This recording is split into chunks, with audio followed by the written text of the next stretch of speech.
behind the throne into the night. 이번 시간엔 국제결혼, 사후관리가 필요 없다? 신부 입국 전 사전관리만 해도 충분하다? 어불성설, 얼토당토에 대해 알려드리겠습니다. 우리 남성들은 자연스럽게 우연히 만난 연애결혼을 꿈꾸지만 현실적으로 도저히 안 되니 국제결혼회사에 의뢰하게 되는 것이고, 외국 여성들도 우리처럼 자연스러운 연애를 원하지만 공간과 언어가 안 되니 어쩔 수 없이 국제결혼회사를 통해 맞선장에 나오는 것입니다. 우리와 여성들 입장이 똑같습니다. 자, 위처럼 서로 인위적으로 짧게 만나 결혼하고 신부가 몇 개월 후 한국에 입국합니다. 신부들이 20몇 년간 살면서 너무나 익숙한 자기네 나라의 언어와 음식, 그리고 문화, 습관, 통념을 어느 날 국제결혼하여 몇 개월 사전교육 받았다고 한국에 입국 후 모두 잘 살 것 같습니까? 어느 국제결혼 대표님이 사후관리 필요 없다, 사전관리면 충분하다고 해서 말하는 겁니다. 사전교육은 어디까지나 아직 입국 전 상태입니다. 입국 전 사전교육은 큰 틀에서 뭐 잘해라, 참고 살아라, 남편에게 잘해라, 뭐 부지런히 공부해라, 돈 하지 마라, 한국 문화에 빨리 익숙해져라 등등 교과서적 이론으로밖에 못 배웁니다. 입국 전엔 50개를 가르쳐줘도 입국 후엔 1000가지의 변수들이 즐비합니다. 입국 전엔 1000가지의 변수들이 워낙 다양하여 미리 다 알려줄 수도 없습니다. 신부들이 천재도 아니고 부처도 아닌데 어이 참나. 그리고 신부들이 입국하면 여성들의 처한 환경이 저마다 제각각 다릅니다. 남편과 나이차가 다 다르고, 사는 환경이 다르고, 배려도 다 다르고, 성격들도 다 다릅니다. 게다가 신부들은 언어와 음식을 익혀야 하고 습관을 바꾸고 남편과 적응도 해나가야 합니다. 이렇게 힘든 과정을 겪어야 하고 부부는 살면서 수많은 변수 속에 부딪혀야 합니다. 비유하자면 전원주택에서 살고 싶어하는 사람은 로망을 꿈꾸지만 이미 살아본 사람은 그 불편함 때문에 후회를 합니다. 또 미국을 안 가본 사람들은 멋있는 나라로 생각하지만 갔다 와본 사람들은 실망을 이야기합니다. 또 여성은 군복 입은 남성을 멋있다고 말하지만 남성 입장에서는 자유의 구속과 그 빡센 생활 얻어맞으며 그야말로 지옥이었었습니다. 이처럼 아무리 이성적으로 판단하고 생각해도 모든 일은 단순히 생각했던 때와 실제로 부딪혔을 때는 너무나 다른 것들이 많습니다. 자동차도 출고 전엔 그렇게 품질 테스트를 하며 개발하고 출고해도 고장이 생깁니다. 그 명품이라는 독일차도 생각보다 고장이 많습니다. 운전면허 딸 때 그렇게 안전교육을 시켜도 실제에선 도로 상황과 상대 운전자에 따라 사고도 생깁니다. 또 산업 현장에서 그렇게 안전교육을 시켜도 산업재해 사고는 계속 생깁니다. 또 같은 국민끼리 사귀며 충분히 파악한 후에 결혼했어도 막상 살아보면 후회하는 것도 많고 질려버리기도 합니다. 이처럼 어떤 일이든 닥치기 전 이론으로 배운 것과 실제 닥쳤을 때는 수많은 변수들이 부부간을 힘들게 하는 게 많습니다.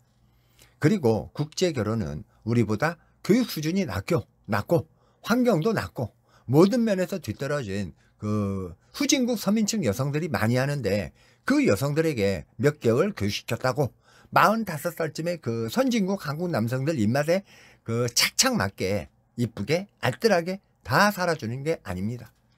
그리고 어느 대표님이 말한 대로 다문화센터 상담이나 국가기관 상담으로 충분하다고 말했는데, 이것도 참 기가 막혀서 말씀드립니다. 다문화센터나 국가기관 상담은 보수를 받고 일하는 상담원이고 많은 사람을 상대해서 상당히 교과서적 답변만 말합니다. 즉 상담을 요청한 사람은 원인과 과정을 빼고 결과만 이야기합니다. 그리고 이야기 흐름이 상당히 원론적입니다. 다문화센터에 힘든 국제결혼 부부가 상담 전화한 내용을 하나 예를 들어보겠습니다. 신부가 처갓집에 돈을 보내주자고 남편에게 자주 하여 불화가 생겼고 상담 요청이 들어왔다고 칩시다. 남자는 화가 나 돈도 없고 요즘 힘들어 죽겠는데 너 때문에 얼마나 큰 돈도 들었는데 입국 후에 갑자기 왜 변했어 하며 화냅니다.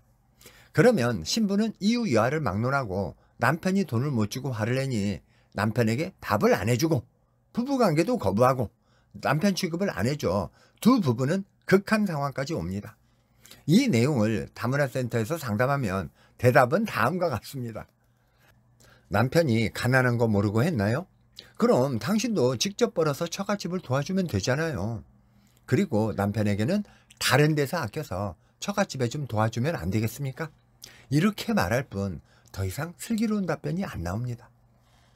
그러나 사후관리가는 회사는 두 사람을 처음 맺어줄 때부터 신부 입국 후 찾아가야 할 상황을 미리 생각하고 아예 처음부터 이런 상황이 안 생기게 맺어줍니다.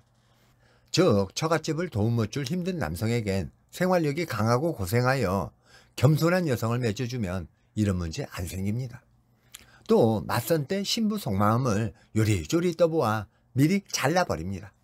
돈이 결혼 목적이니까요. 사후관리 찾아가는 회사는 신부 입국 후 약속한 대로 찾아가야 하니까 위처럼 미리 이렇게 신중하게 시작해서 맺어줍니다.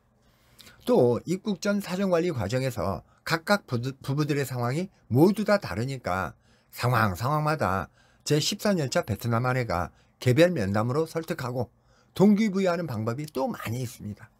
이건 저희만의 오랜 노하우라 이 영상에선 공개하지 않겠습니다. 그리고 위처럼 불화 겪는 부부가 다문화센터 상담 같은 일이 생기기 전에 미리 사후관리로 저희 부부가 먼저 도와줍니다. 인생엔 여러 해결책들이 많습니다. 서울서 부산으로 가는 길도 여러 가지 방법이 있죠. 뭐 고속도로 타고 가는 방법, KTX 타고 가는 방법, 비행기로 날아가는 방법, 동해로 우회해서 가는 방법, 서해로 우회하는 방법, 국도로 천천히 걸어가는 방법, 오토바이 타고 국도로 가는 방법, 시외버스로 계속 갈아타면서 가는 방법도 있고, 히치하이킹해서 얻어 타고 가는 방법도 있고, 삶의 해결 방법은 무궁무진 많습니다. 그러나 다문화센터 공공기관의 상담소는 원론적 교과서적 답변으로 대답하고 여러 사람도 전화 받아줘야 하고 당사자들의 고충이 아니니 깊은 해결책을 못 줍니다. 인생의 모든 답은 획일적이면 풀리지가 않습니다. 부부들의 삶의 환경이 다 다르고 경제력도 다르고 성향이 다르고 배려도도 다 다릅니다. 그걸 어떻게 수학 공식처럼 1과 2로 딱딱 떨어지게 해답이 될 수 있을까요? 해답은 1.28도 있고 2.37도 있는데 말입니다. 또 신부들은 자기와 친분이 없는 사람한테는 자기 속 이야기를 안 합니다. 그러나 제 베트남 아내는 현지에서 통역하고 진행하면서 처음부터 이미 엄청 친해졌고 한국어학당과 기숙사에도 자주 들르고 같이 식사하면서 이미 더 많이 친해진 상태입니다. 그러면서 자신이 겪은 한국 생활 14년을 가감없이 노하우와 지혜를 많이 알려줬기 때문에 사정교육이 더 잘 먹힙니다. 그러나 현실은 많은 회사들이 통역은 1번이 하고 성문 진행한 사람은 2번이 하고 사정교육한 사람은 3번이 하고 한국 입국 후의 고충 상담은 다문화센터 상담은 4번이 하고 이런 식으로 하고 있습니다. 이런 시스템은 일방적 전달만 될 뿐이지 저마다 제각각 상황이 다른 여러 신부들에게 그에 알맞는 해결책을 못 줍니다. 그리고 현지 지사의 부조리 때문에 악감정을 갖고 있는 신부들이 상당히 많습니다. 그런데 그 신부들이 그 악감정을 만든 지사에 순순히 따르고 교육이 될 것 같습니까? 첫째, 남성 위주로 맺어지는 현실. 그 다음에 부풀림 통역. 세 번째, 신부의 서류비 전가. 네 번째, 마담 소개비의 전가. 신부의 보증금 착취. 기타 착취 등등 이런 문제가 있는 지사가 많아서 신부들의 불만이 실제로 엄청납니다. 회사들의 경쟁으로 가격은 싸게 광고해야 하고 고정지출비는 나가고 현지 지사에 충분히 돈을 못 주니 이와 같은 부조리가 많이 생깁니다. 그래서 돈을 뜯긴 신부들이 현지 지사에 불만이 많아 사정관리 교육이 안 되는 것입니다. 해봤자 보여주기식 형식에 불과할 뿐입니다. 또 이런 문제 때문에 많은 회사들이 통역과 현지 지사장과 한국 대표가 신부 입국 후에 절대로 사후관리를 갈 수가 없고 또 그런 마인드도 없고 시스템도 없습니다. 자, 속 시원한 답변이 되셨는지요? 여기까지 국제결혼 사후관리가 필요 없다? 신부 입국 전 사정관리만 해도 충분하다? 어불성설. 얼토당토에 대한 설명을 드렸습니다. 저는 다음 시간에도 유익한 컨텐츠로 또 찾아뵙겠습니다. diamonds.